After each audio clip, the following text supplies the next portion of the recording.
एक बार और से सुनिए अनोखा न्याय। बहुत समय पहले की बात है।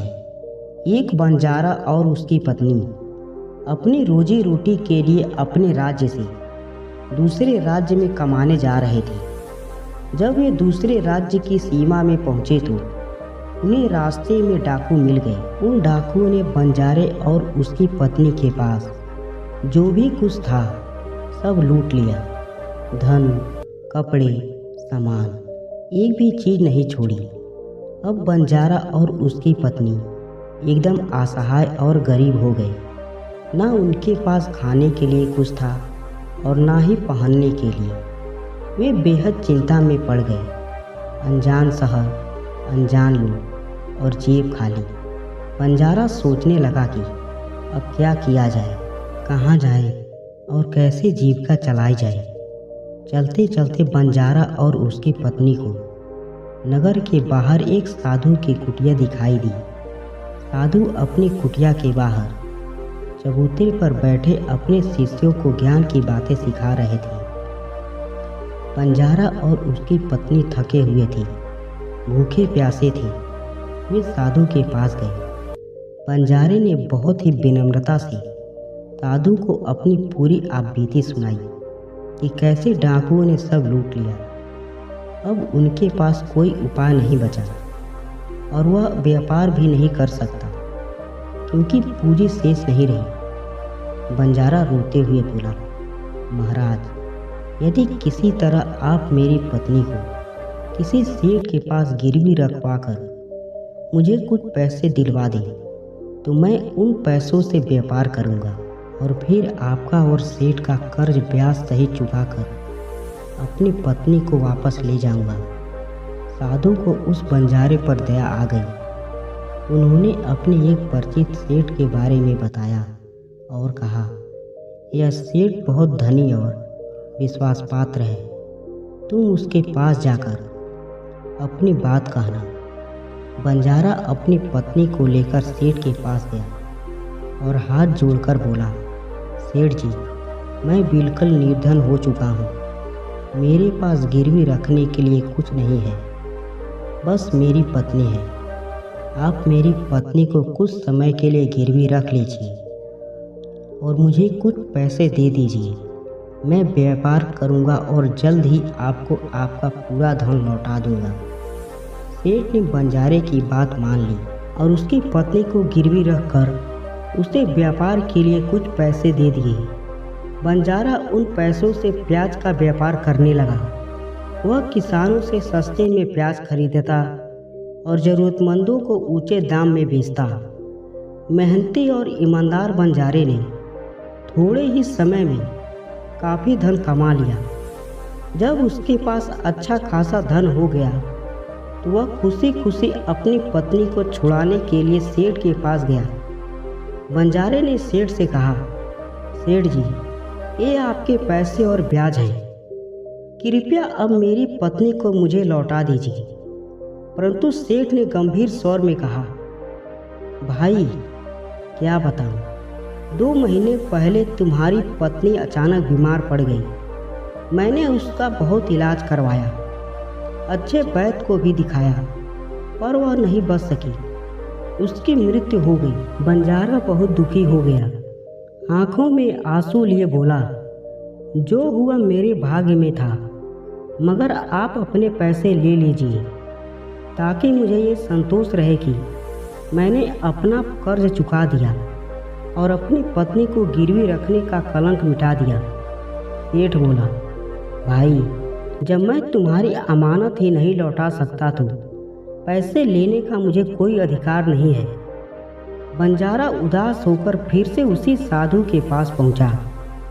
उसने सारी बात साधु को बताई कि कैसे सेठ ने उसकी पत्नी की मृत्यु की बात कही और पैसे भी लेने से इनकार कर दिया।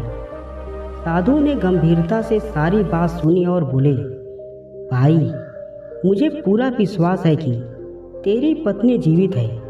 वह सेठ के घर में ही है। अब तुम जाकर राजा से विनती करो। वह बुद्धिमान और न्यायप्रिय राजा है, जरूर तेरी मदद करेगा। बंजारा राजा के दरबार में गया और रोते हुए पूरी बात सुनाई। राजा ने सेठ को बुलाया। राजा ने पूछा, सेठ, क्या यह सच है कि इस बंजारे ने तुम्हारे पास अपनी पत्नी को कुछ पैसे के बदले गिरवी रखा था? सेठ बोला, हाँ राजन, यह बात सत्य है। राजा ने फिर पूछा, तो फिर तुमने इसकी पत्नी को लौटाया क्यों नहीं? सेठ बोला, महाराज, मैंने इसे बता दिया कि 2 महीने पहले इसकी पत्नी बीमार होकर मर गई थी।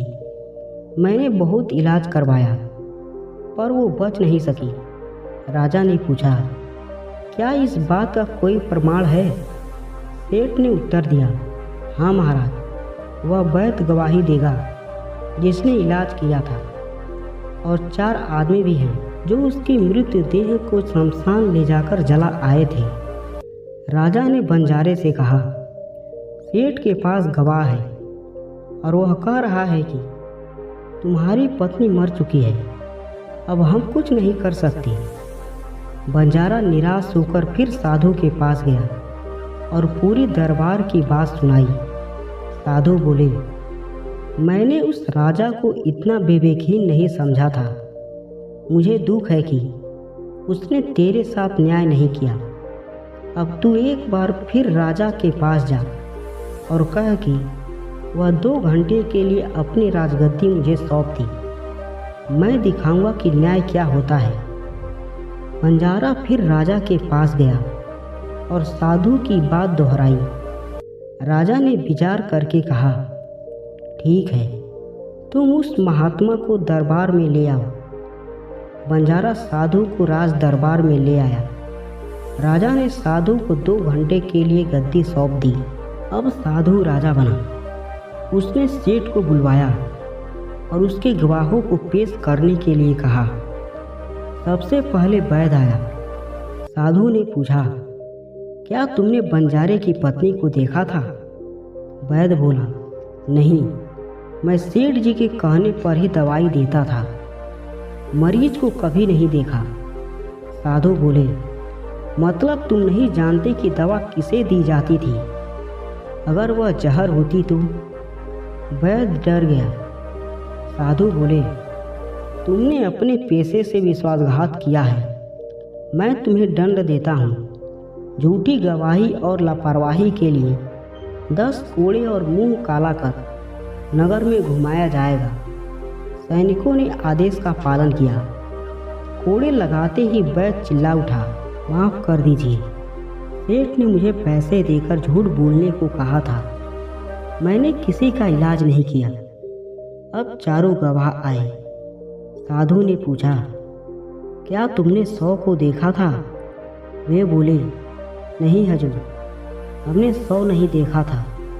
अर्थी पहले से तैयार थी। साधु बोले, तो तुम नहीं जानते कि अर्थी में कोई जीवित भी हो सकता था? यह अपराध है। तुम सबको मृत्युदंड मिल सकता है। चारों डर से कांपने लगे और बोले, हमने झूठ कहा था। सेठ ने हमें पैसे देकर झूठ बोलने को कहा था। अब साधु ने सेठ से कहा, अब क्या कहना चाहोगे? तुम्हारे गवाह की तो पोल खुल गई। अगर अभी भी अपनी गलती नहीं मानी तो मैं तुम्हें 10 वर्षों की जेल की सजा दूंगा। सेठ डर गया और बोला, महाराज क्षमा करें, मैं अभी आपकी अमानत इस बंजारे की पत्नी को दरबार में प्रस्तुत करता हूँ। सेठ ने सेवकों को भेजा और बंजारे की पत्नी को दरबार में लाया गया। वह जीवित थी। साधु ने बंजारे को उसकी पत्नी सौंप दी। फिर सेठ को 6 महीने की कैद की सजा दी गई। झूठी गवाही देने वाले चारों गवाहों को 100 कोड़े लगाने का आदेश दिया गया। यह सब देख राजा दंग रह गया।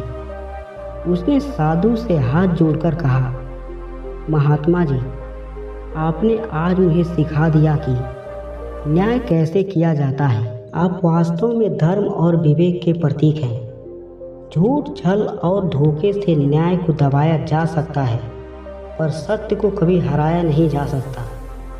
धर्म और विवेक से किया गया न्याय ही सच्चा न्याय होता है। आपको यह कहानी कैसी लगी कमेंट करके ज़रूर बताइए। वीडियो को लाइक करके ज़्यादा से ज़्यादा शेयर करें और अभी तक हमारे चैनल को सब्सक्राइब नहीं किया है तो प्लीज़ सब्सक्राइब कर लें। धन्यवाद।